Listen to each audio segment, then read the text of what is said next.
Hi everyone, welcome to GTS Distributions Come and Play Day here in Seattle. My name is Rodney Smith, and I've been joined by Rob Merickel from Passport Game Studios. Hi Rob, how you doing? Hey Rodney, how are you? You've brought something with you here. What is this? This is Progress. Yes. This is a preview. It's a prototype copy we have from our partners NSKN. Okay, something to keep in mind, because some of these cards are in sleeves, and some of these components are not final yet, but it actually is looking like quite good. We have a lot of the artwork on here, and it's looking pretty nice. Okay, so what's the idea behind this game, Rob? This is a tech tree game. So for all the people that like the tech trees in games like Civilization and everything, right, it lets you play that part of the game and kind of work through that. And if that part's your favorite, this is going to give you a nice dose of that, yes, right? Yes. Okay, excellent. So what's the idea? How does it work? All right, so in front of us here, we each have our own player board. Okay. This allows us to track how we can use our actions. All right. All right. We have another board here that have different tracks on there, and these will give us victory points at the end of the game. Okay. We have resource cards. We have culture. We have science. We have engineering. Yes, and? That's general knowledge. It works like a wild card. Okay, so that can act in place of other resources? Absolutely. Do we start with any resources? We start with nothing. Okay, we're at the very bottom of the tech tree. We're at the very bottom, so we are cavemen at this point, all right? All right. Well, can we improve that at all? Absolutely. All right. We have these cards in our hand. Sure. That represent all the technologies that we want to discover or develop over time. All right. Being a good caveman, I may want to start with writing. As you can see, this card has a cost. All the cards have a cost. This one's pretty simple. It's 1 science. Right. But you don't have any science. I don't have any science. Caveman. Yes, exactly. Right. I've not invented science yet. Right. But all of these cards also have a resource amount here in the corner. Okay, right? This is the general knowledge? It's the general knowledge. Okay. So I can discard one of my other cards, say poetry, to give me 1 general knowledge point. It's a wild point that I can use to pay for this card. Okay, so now this is satisfied. Right? Yeah, so, okay, so now I've brought this in. Yeah. This will give me different abilities All right. over here, different benefits. This one allows me to move this track up by 1. And so these different tracks, they're causing you to be able to do more during your turn. They're influencing what you can do. Is that the idea? Yes. So as we start the game, each of us has 2 actions that we can do. Okay. And that's this track? That is this track right here. Okay. As we move through the game, we may get more actions on our turn. This one that I just moved up is a quick draw. On my turn, if I wanted to use this as one of my actions, I could draw 2 cards, yes, and then discard 1. This is our hand size. So we start with a hand size of 5. Right. This is the amount of cards we can draw. Right, because as you start burning these cards out of your hand using them, you're going to run out. So this exactly. allows you to draw. Now, could you do this multiple times during your turn, like just draw over and over again, or how does that work? Well, you get 2 actions. Right, so that's going to limit you. And the draw is special. Once you take your draw action, your turn is done. So you want to make sure you leave this for the end. Okay, makes sense. This is shuffle and draw. So I could take this card, shuffle it back in, and redraw. Okay? Okay, so this deck, if it runs out, the only way to sort of reset it is to use this action. Right, but when you draw, you can draw off of either pile. Oh, interesting. Okay. So if you like what you're seeing face up on top here, you could take that. Yes. All right. Understood. Which is maybe a strategy for the shuffle and draw. I don't want you to have this card, so I shuffle it back in. Get rid of it. Okay, makes sense. We have development and research. Okay. Let's say I wanted to do something a little bit more advanced, like discover the wheel. Ooh, the wheel. Okay. Moving on up there from writing, going right to the wheel. I don't have enough cards in my hand to pay for this. Right. All right. So you either need to have 3 in engineering, right, or 3 general knowledge to get rid of, and you don't have it. I don't have it. Well, then you can't do that. Well, not so fast. I can research the wheel by placing this number of cubes on this card. Okay. So you don't get the benefit of it yet. I do not get the benefit. Right. But if I want to bring in a card that has this as a prerequisite, I can do that at this time. Really? Okay. So your cavemen are hard at work on the wheel. When do you actually get the full benefits of this wheel that you're working on? Every turn, we're going to take one of these cubes off.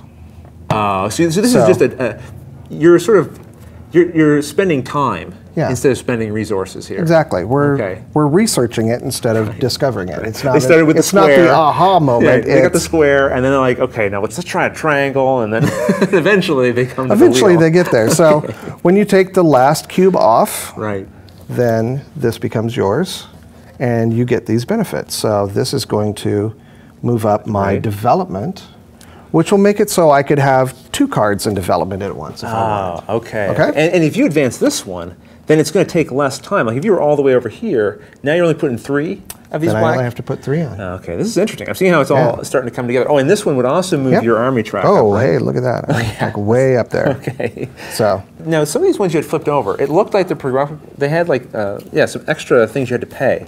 Sure. Like there's this slash. What's going on there? Well, okay, so masonry says it's going to take 3 engineering. Yes. Or I have to have pottery out. Okay, you don't have pottery. I don't have pottery out, but say I brought this It's one of the other Age 1 cards, right? Okay, so if you had pottery out, then can you forgo the 3 engineering costs? Yeah, exactly. So this other card I've got works really well with this. Okay. If I can bring masonry in, later on, I don't have to pay the 5 engineering for this card. I can just lay it down, and then I get all this stuff. Oh, perfect. Okay, and this last one, we haven't seen this last circle filled in. That's just this is victory points. Victory points. Okay. And this one here will give you one of these resources. So you would actually collect this card when you played it, and then later on, I could use this as one of the wilds for this. Oh, so this is you could end up having like a few science, a few of these in front of you. And by the end of the game, you'll have several of these out. And then you're paying them by flipping them over, and it counts towards the card. Well, so does it stay flipped over permanently then, or how does that work? At the end of the turn, you discard down to your hand limit, and you flip these back face up. All right, Rob, I want to ask you about something that I've got in my hand here. Okay. But let me see if I can kind of do this right. All right, see if I understand. I have faith in you. Thank you, Rob. My cavemen would like to start working on agriculture. Okay, so this one says that I need to have 1 in engineering, which I don't have. So if I understand correctly, I can alternatively pay 1 in general knowledge.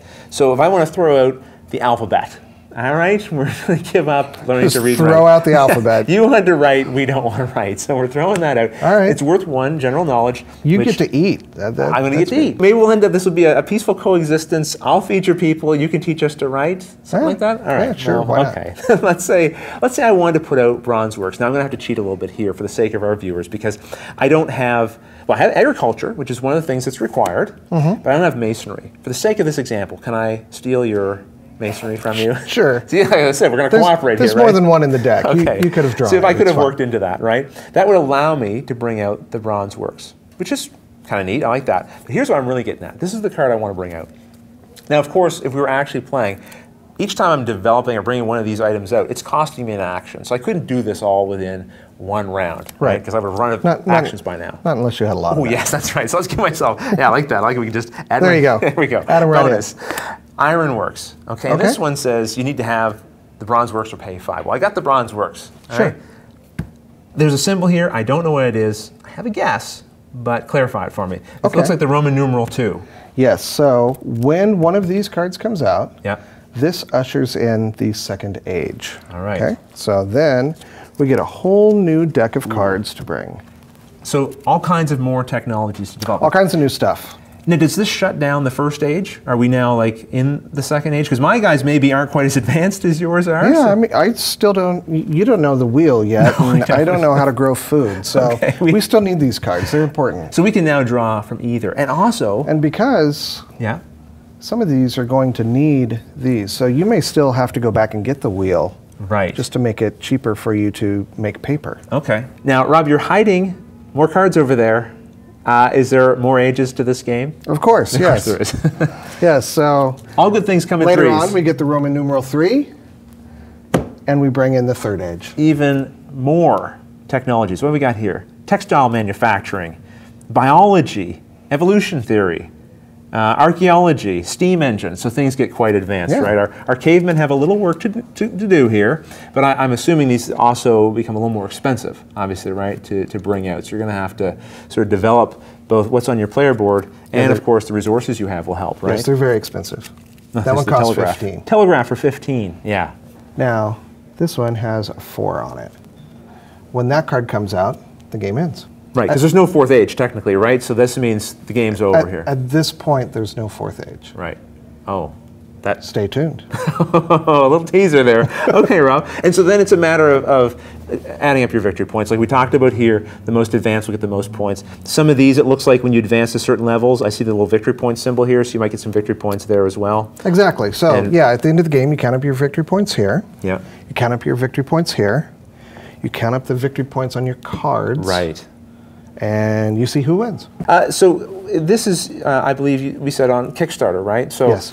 Is there a projected release date? I know these things are subject to change, of course, with manufacturing and all the rest of it. But what's the intention here? I believe it will come out this year. Wow. That's the best I could tell you at this point. Okay. Well, that's still pretty good. Yes. So, Rob, how many players can play? 1 to 5. 1 to 5. Yeah, it says 2 to 5 on the box. Yes. But in this version of the rules that I have, there's a solo variant. So oh, interesting. Okay. I think they'll make it through to the final rules. I guess we'll have to wait and see. We'll have to wait and see. So how about the length of the game? I'm sure it changes depending on the number of players, but how long typically? It's about an hour to an hour and a half. Okay, perfect. Well, listen, I think that was a really good overview of it. I mean, there's lots of cards to explore here that we didn't get to see, but that's the fun of opening up a new game and playing it for the first time, right? Absolutely. Thank you again, Rob, for showing us this, and of course, to all of you, thanks for watching.